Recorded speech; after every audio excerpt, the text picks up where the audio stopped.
Hey, you're listening to The Small Bites. I'm your host, Brad Pittman.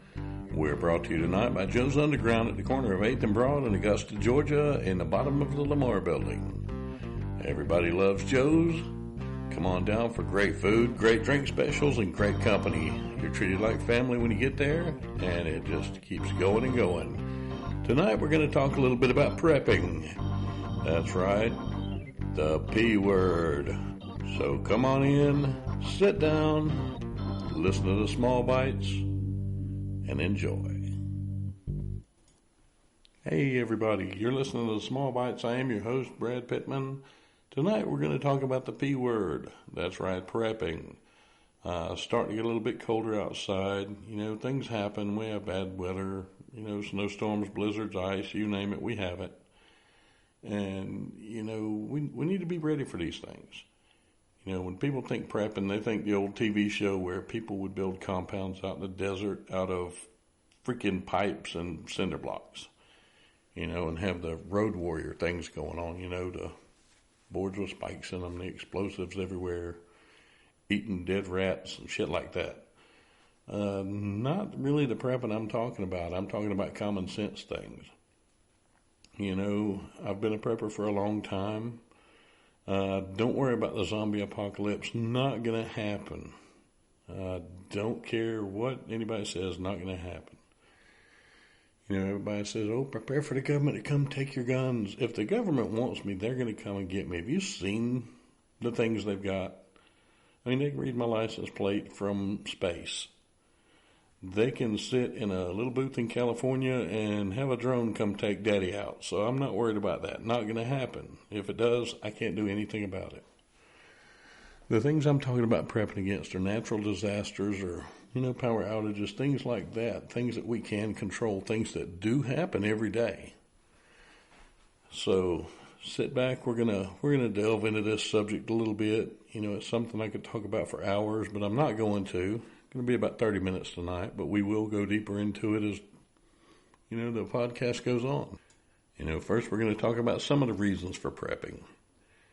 You know, here in Georgia, we don't get snow or ice a whole lot, but when we do, I don't know if you noticed, everything goes haywire. That's right. You know, people can't drive. Milk and bread gone from the store. So no milk sandwiches for you if you're not ready. I've never understood that one, but okay. I can dig the sandwiches because, yeah, I'm 300 pounds. I dig sandwiches. But, you know, there's a lot of things that we need to look at. You know, we have hurricanes. We have just long power outages. You know, I've seen the power go out for a week and people not up over that. You know, nobody's ready for this. So whatever your reasons for prepping are, you know, here's a couple of things you've got to think about. You know, first, do you shelter in place or do you bug out? Is your place that you're in so bad or so non-ready for whatever's happening that you've got to leave? You know, if you do have to bug out, you know, there's things you need to think about. A location. I would love to have a location in Wyoming somewhere. Big, beautiful, open country, but I know that's not realistic because, too far away. I'm not going to be able to get there. So, you know, you need to think of somewhere close that is a good location, that's going to be safe, going to be secure, fairly easy to get to. Don't blab about it to everybody. You know, operational security is one of the things about prepping. Don't blab about what you got, because that's just giving people a catalog of what they can get. So keep your pie hole shut. You know, if you do have a bug out location picked, you know, how are you going to get there? You know, in the unlikely event of an EMP, you know, is your 2019 Mercedes going to run? No. Is your 72 Beetle going to run? It's going to run like a beast. So, yeah, that will. You know, you need to think about things like this. You know, do you need bikes to get there? You know, do you need good hiking shoes to get there? You need to think of all these things. You know, you need a bug out bag. You know, something that's just got supplies in it that's going to keep you safe and fed, sheltered, things like that until you get to where you're going. You know, something you can keep with you because, you know, disasters don't, you know, advertise, hey, we're going to be there in 2 weeks. Well, hurricanes do, but that's a whole nother animal. we'll talk about that another time. So you're going to need a bug out bag. Like I say, just a couple of small things, food, some kind of security. You may want a weapon, may not. Personally, I want a weapon. I don't want something huge that everybody's going to see. Don't want something too small that's not going to do what it has to do when it does. Want something that's going to protect me. You don't want a bag like a big, huge military bag, because people see that and they're going to automatically understand, okay, full of the crap that I need, let's take this guy. So just a normal backpack is fine. Shelter in place. Okay, now if you're going to shelter in place, you got a lot of different things you can think of. It's a lot easier sometimes because you don't have to carry a lot of things. You can store things around the house in different places. You've already got the place to stay. And once again, you've got everything stored that you need, hopefully. You've got your security in place. You know your home. You know the ways in and out. You know the area around it. You know everything there. So that's going to help out a lot with the security. Once again, you may or may not want weapons. Personally, I want weapons. I don't want 500 AR-15s because I can shoot one at a time. So use your head. You're going to need supplies. And you may look around the house and say, well, I've got this. Well, you need to make sure it's going to be enough or something you're actually going to use. Talking about supplies, we're starting out with food. You may look in your pantry and think, okay, I'm stocked pretty well. You're not. Your pantry may be full, but it may be full of things that you're not going to eat. Look at that can of wax beans in the corner. How long has it been there? Forever. Look at some of these things and some of the ingredients you're going to need. Like, once again, milk. What if there's no way to get milk? How is this going to be? You can still make it with water. Hopefully, if you have water. Is it going to be nasty? Or are you going to actually eat it? That's what you got to ask yourself. Several years ago, I found a deal on sardines. I bought a boatload of sardines. And I got to thinking, I can eat a can of sardines and still be really hungry. Does my family like just plain sardines? No, they do not. They will not eat them. So I got to think of the things I could do with these. And one afternoon, I got bored and said, okay, we're going to make salmon patties out of sardines. So I opened 2 cans of sardines up and mixed them up just like I was making salmon patties and fried them up, fed them to my family, and they loved them. They couldn't get enough of them. They said, Dad, these are a little bit different. What is it? And I finally said, those are sardines. And at first they were like, oh, that's horrible. And then they said, well, they were pretty good. And that made my decision to buy those a lot better, because instead of just something that I was going to eat and not get full off of, I could add a little bit of flour and a little bit of other stuff to it, and it was something everybody would eat and everybody would get full from.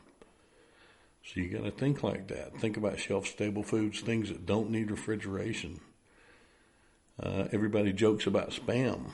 Spam does have an expiration date on it, but as long as that can's not compromised, it does literally last forever. A lot of people don't like it. They say, oh, it's made of lips and assholes. No, it's not. It is actually pieces of ham. It's ham scraps. That's all it is. It's the company being frugal, making it where they can make their money. People say, oh, it's got that yucky slime around it. That's gelatin. Where do you think gelatin comes from? Pigs. So, don't turn your nose up at it. I've learned different ways to cook it. I have grilled it. I have smoked it. I've barbecued it. You named it, I've done it. I've done Spam and ramen. So, yeah, it's a good shelf-stable food. Once again, ramen. While ramen does taste good, everybody likes ramen. Come on. It has absolutely zero nutritional value. It is straight filler. On top of that, it is so full of sodium that you're going to need a lot of water. So even though it's cheap and easy to store, don't stock up on the ramen like that. Use it for what it is. It's a filler. If you hunt, or, even if you don't hunt, learn ways to preserve the food that you have. There's a lot of different ways to preserve meat. I smoke meat. You can salt meat and fish. It'll last forever. Things like that. You can meat. I've canned deer meat before, and it is amazing. So make sure you learn different ways to preserve what you do have, and rotate it out. Don't have a can of something sitting there for 5 years when you keep eating that. Eat it and replace it. That way what you do have is fresh. Because, old food, well, it's in the can. It is still good as long as that can's not compromised. But old beans are nastier than new beans. Just think of that. You got another concern. You've got water. We need water. That's just the basic fact. We've got to have it or we're going to die, period. Use water for your food. You use water for sanitation. You wash clothes with it. You flush toilets with it. You name it, you do it. Got to have a good source of water. If you have a well, don't rely on electricity. Have a way planned to be able to get water out of that well if the power goes out. I've got a 400-foot well at my house, and the power goes out. I've got 400 feet of water I can't get to unless I have something ready, which I do. Look for your water sources around you. They can be sources of food also. But you want to be able to store some water, have different water storage. Have storage for utility use, like being able to flush a toilet or being able to wash some clothes. And then you have your drinking water, because you're going to have to drink water. Once again, you cook with it, you drink it. You never realize how much water you use until there's no water. Been there, didn't like it. When you empty a milk jug, fill it up. Clean it really good, fill it up. Put it somewhere safe. When you need it, if it's been a while, still boil it. It's not a big deal. But always make sure you have plenty of water. Another thing, first aid supplies. Back in the Civil War, they didn't have a lot of stuff that we do now. And a scratch could kill you. An infection gets set in and boom, you've lost an arm. So, you want to be sure that you've got plenty of supplies on hand, It's not like you got to have every drug in the world. You can go to Walmart, bottle of Motrin, their brand is 88 cents. A lot of the stuff that we use every day, Neosporin, Motrin, things like that, Imodium, antacids, their brand 88 cents. They do that to bring you in there. And you can get those, and you've got the things that are going to keep you comfortable, that can try and keep you healthy. Vitamins. The food that we're going to have may not be the most nutritious in the world, so you're going to want to be able to supplement that. Vitamins are a good way to do it, because your body's going to need those. Once again, Neosporin, Motrin, Imodium. Think of what happens now to you. It's going to keep happening, and you're going to be able to take care of that as long as you have the right first aid things with you. Keep them in a cool, dry place, and once again, rotate those out. Some medicines have an expiration date that can be ignored. Others do not. Others you can't ignore that expiration date because it'll kill you. So you got to know. You got to get educated. Regular first aid supplies, bandages, things like that. Don't think along the lines of just, I got a little cut on my forearm. Think of, oh shit, I lost a finger. Think of things that can happen. Think of what you call other people for now that you're not going to be able to call them for. Get educated. The internet has got so many resources.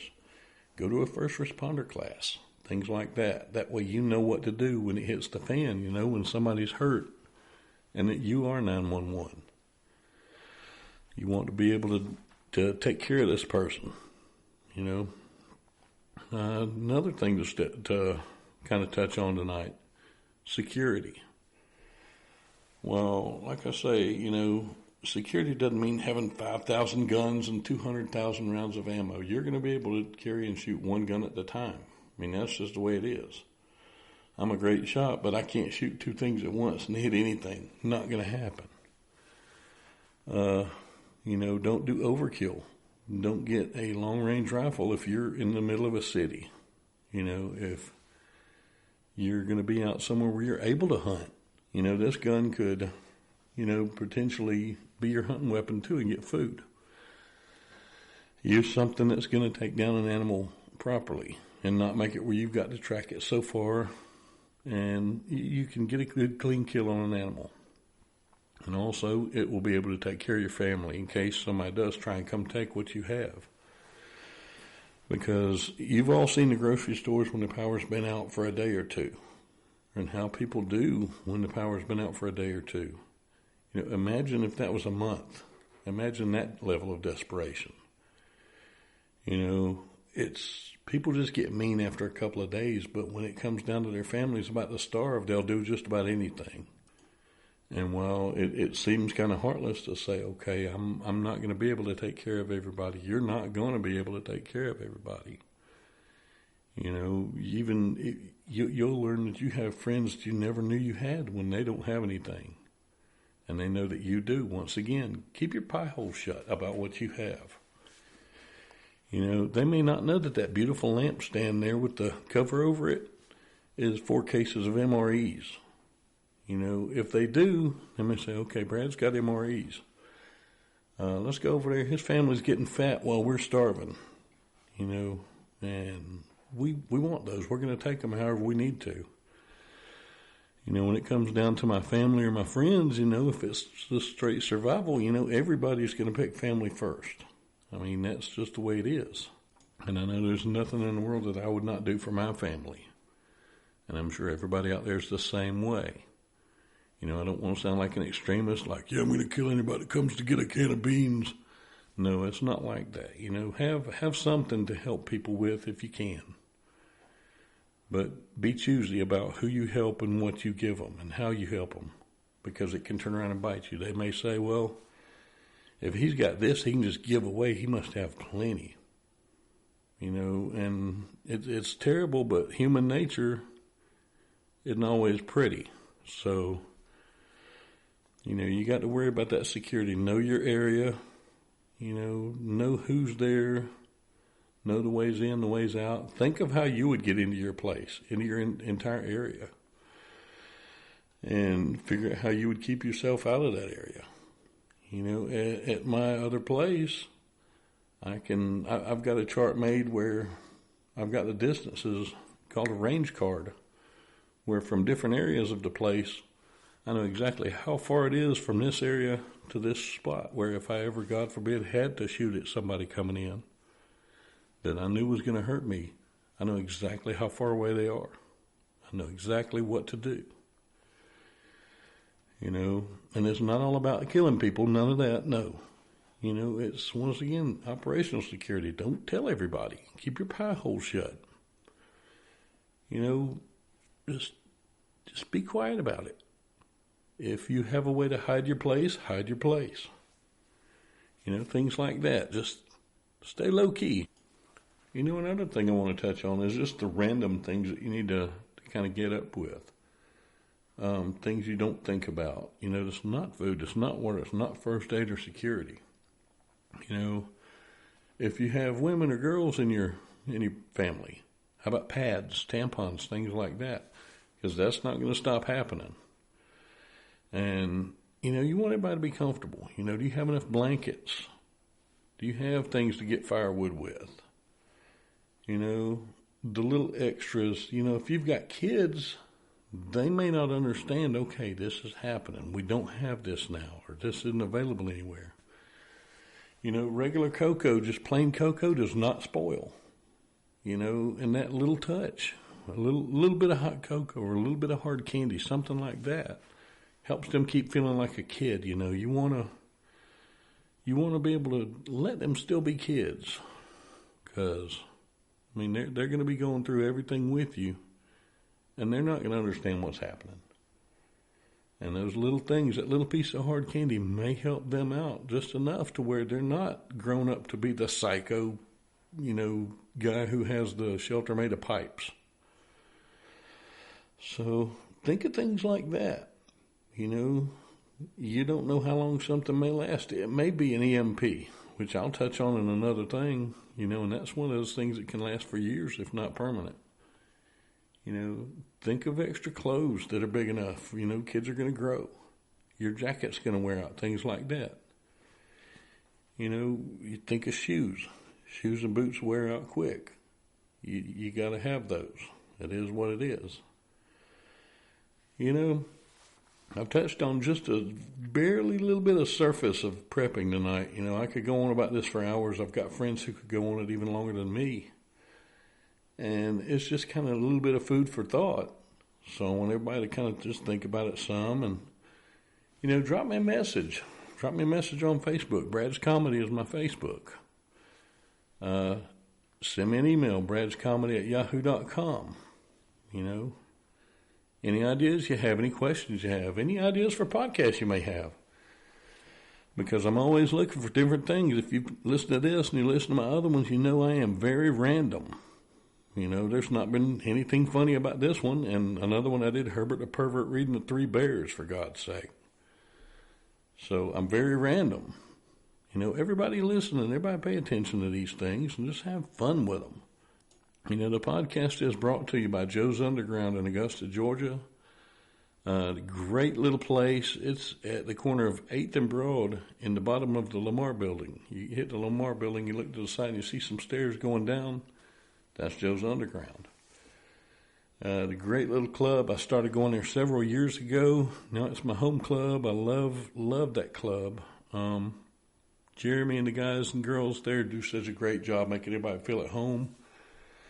They have great entertainment, great drink specials. Every first Friday of the month, they have First Friday Comedy. Hilarious people coming on in. So make sure you get down there to Joe's Underground. I goes to Joe's and so should you. This is Brad Pittman, fixing to head on out of here, just letting you know, be prepared, people. Have fun. I'm out.